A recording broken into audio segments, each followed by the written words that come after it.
Առաջինը, ամսի 7-ին տեղի ունեցել քվեարկություն, 2026 թվականի հունիսի 8-ին ժամը 11:48 ԿԸՀ-ն կազմում է արժանապատվությունների քվեարկության արդյունքների մասին արձանագրություն։ Այդ են առաջին արձանագրությունն է, որտեղ թվեր է գրում։ Համապատասխան թվերում արձանագրում է ԲՀԿ-ն ստացել է 58378 ձայն, կողմ եւ անճշտությունները միասին կազմում է 1,460,734 ձայն, նշված թվի 4%-ը կկազմի 58,430 ձայն, ինչը 52 թվով, 52 ձայնով չի բավարարում, որպեսզի ԲՀԿ-ն հաղթահարի 4%-ը։ Սա տեղի ունենում ամսի 8-ին։ Անմիջապես, երբ որ արդեն թվերը սկսում ենք նայել, հասկանալ այդ ոնց ստացվեց, ինչ որ խնդիրներ կան, 26 թվականի հունիսի 8-ին ԲՀԿ-ն հայտարարում է, որ արկա է առնվազն մի քանի տեղամասում, նույն օրը, տվյալների սխալ մուտքագրում, այդ մասին տեղեկացնում է ԿԸՀ-ին սկզբում աշխատանքային ռեժիմով եւ առնվազն հունիսի 8-ին ժամը 16:10 ապացույցներում կա, Իվետ Տոնոյանը կատարում է հրապարակում իր սոցիալական էջում, համաձայն որի հստակ նշվում է 4 ընտրատեղամաս 27, 11, 20, 27, 26, 38, 53 եւ նշում է, որ միտեղ ստացել ենք 71, 7 արձանագրվել է 1, միտեղ ստացել ենք 26 արձանագրվել է 1 եւ այլն։ Սա ինչի է կարեւոր բարձր դատարան, որ մենք խոսում ենք ոչ թե նրա մասին, որ սխալ են հաշվել, այլ հաշված է եղել ճիշտ, սխալը փոխանցվել է ուսակի։ Այս շատ ֆունդամենտալ խնդիր է։ Մի բան է, երբ որ մենք հաշվարկի ժամանակ ընտրատեղամասում սխալ ենք հաշվում, դրա գործիքը վերահաշվարկն է։ Մի բան է, որ ճիշտ հաշվել ենք, արտոնագրությունը ճիշտ գրել ենք, այն կենտրոնական ընտրական հանձնարարողը չի կարողանում այդ թվերը ինչ որ ձևով մուտք անել։ Ինչի է սա ասում կարևոր է, որովհետև եթե ճիշտ հաշվել,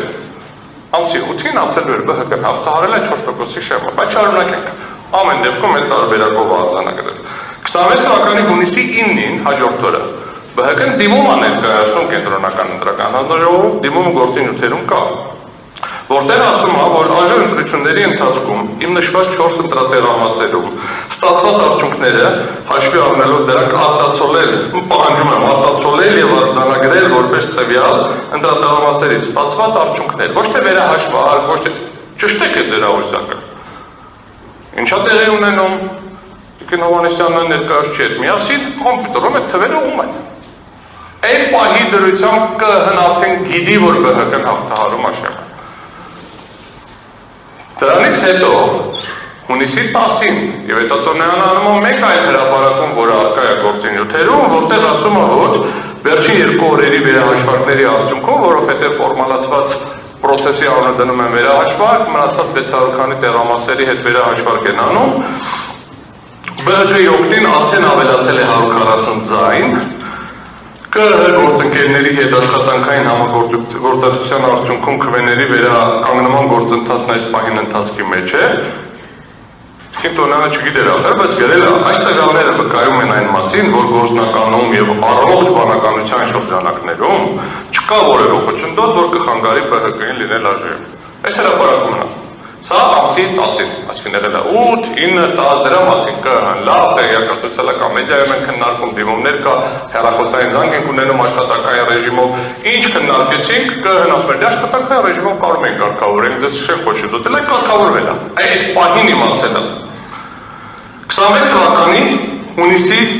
այսինքն այս պահի դրությամբ աներողություն, 26 թվականի հունիսի 12-ին, 11-ից մի օր հետո, 12-ին, ԿԸՀ-ն հրապարակում է, ժամը գիշերը, 10:10, 22-ան աներողություն, 10:20, 22:20, ԿԸՀ-ն հրապարակում է հաղորդագրություն, համաձայն որի ԿԸՀ-ն ամփոփել է ընտրատարածքային ընտրական հանձնարարողների իրականացված վերահաշվարկի արդյունքները, վերահաշվարկվել են 637 ընտրական տեղամասերի քվեարկության արդյունքները ու գրված է։ Այս կուսակցության ձայնը այսքանը ավելացավ այսքանով, այս մեկը այսքան ձայնը պակասեց այսքանով, ԲՀԿ-ի դեպքում գրված է ամսի 12-ին, 11 ինչ է, 12-ին,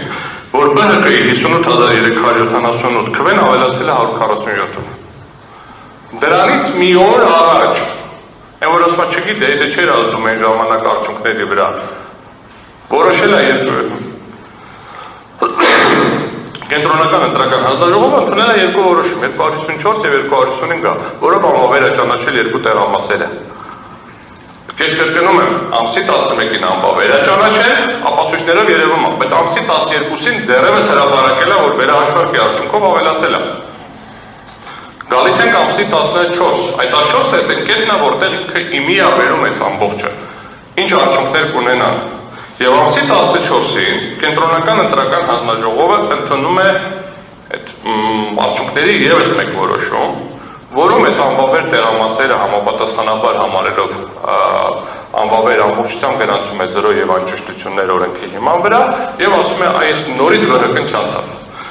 Բայց հաջորդ որոշումը, որը ընդունում է, ասում է անցել է դրի հաղթահար եւ ես գտնում եմ, որ 4%-ը չի հաղթահարել, համապատասխանաբար մանդատների պաշտպանը չի մասնակցում։ Բարձր դատարան ես մանրակրկիտ ներկայացրել եմ մի շարք հիմնավորումներ, ինչի հիման վրա կարող է իրականացվի մանդատների պաշտպան այլ կարգ սահմանվի։ Բարձր մեծարգո դատավարժատիրանը հարցեր տվել, ասաց հիմքերը որոնք են, ես նշել եմ երկու հիմք, մեկը սահմանադրական մեկնաբանությունն է 48-ի 1-ի,